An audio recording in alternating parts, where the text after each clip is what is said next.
Now, in technical diving, whether we're talking about cave diving, rebreather diving, or decompression diving, we have to have an ability to do some basic math. Now, this math is not very complicated, and most of it is involved in the dive planning portion, where we have our cell phones, a little calculator on it, and inside our notes app, we can write down all the formulas. So that makes the dive planning aspect super simple. That's totally appropriate to do, both in class and outside of class. However, I tell all of my tech diving students that there's one formula they have to memorize, and they better remember it both during class and afterwards. The reason I tell them that they need to memorize it is because it's really practical.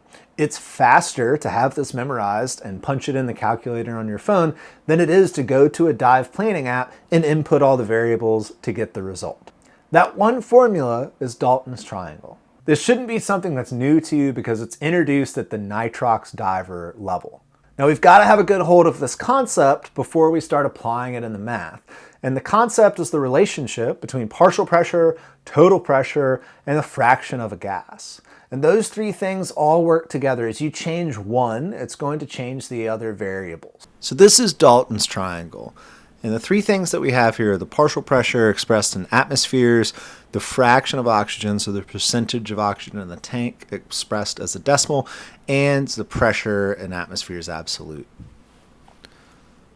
Now, pressure is expressed in atmospheres down there in the lower right-hand side, and that's a little different than what we see on our dive computer or our gauge. It's typically in feet. So we need to know how to convert back and forth from the depth that we see underwater and that we plan with and pressure. And feel free to pause this because there's quite a bit to take in here, but to start, let's go back to remembering this concept that every 33 feet we go underwater, we increase the pressure by 1 atmosphere. But when we're at 0 feet, when we're at the surface, the weight of the atmosphere above us is also 1 atmosphere. So what we do when we want to do the math, looking at these two equations on the bottom, if we know our depth, we divide that by 33 feet because every 33 feet is 1 atmosphere, so we get to see how many atmospheres that depth is. And what we're left with is the atmospheres for that depth, but we need to add in the surface atmosphere to get the atmospheres absolute, that 4 ATA. Now, reversing the process is pretty simple. We take whatever the pressure is, we subtract that surface atmosphere, and then we multiply by 33, and 33 is our value for how many feet are in 1 atmosphere when we're talking about water depth. Now, if you live in a country that hasn't been to the moon, you're probably more comfortable with metric than imperial. And luckily, this is pretty much the same. The big difference here is when we're dealing with meters, it's not every 33 meters that we get an atmosphere, it's every 10. So instead of dividing by or multiplying by 33, it's just by 10, which makes the mental math a lot easier. So if we're looking at the practical applications of Dalton's triangle, the first thing, probably the most practical that we would use every time we go to the fuel station, is figuring out our maximum operating depths.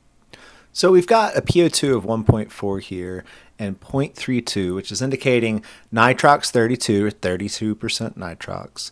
And whenever we're moving from top to bottom, we're in the division world. It's the division symbol that's right there. So we'll divide 1.4 by 0.32, and we end up with a pressure. And then we need to convert that pressure into feet, so that way we know what we're dealing with depth-wise.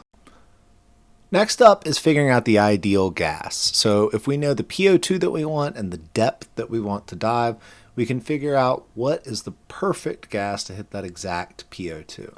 So in this example, we're going 90 feet, and so that's 3.7 atmospheres. And we're going top to bottom again, so it's division. And we can see right here we end up with 0.38, so 38% oxygen after we crunch those numbers. And last up, we can figure out the PO2 of a certain gas at a certain depth. So if we know what gas we're diving and we know what depth we're diving to, and we want to know what is the PO2 of that gas at the depth, this is the formula that we're going to use. And since we're moving across the bottom, we're multiplying instead of dividing. So we've got 4 atmospheres, which is 100 feet. We multiply that out, and we end up with 0.8 atm. So that's going to be a PO2 of 0.8 at depth. Like I mentioned earlier, nothing too complicated here. Dalton's triangle is a simple way to figure out maximum operating depth, ideal gases, or the partial pressure of oxygen at depth. Hopefully that intel and that breakdown helps you out as you're crunching these numbers. And if you have more questions about Dalton's triangle or other important concepts for technical diving, feel free to give me a holler, and thank you for watching.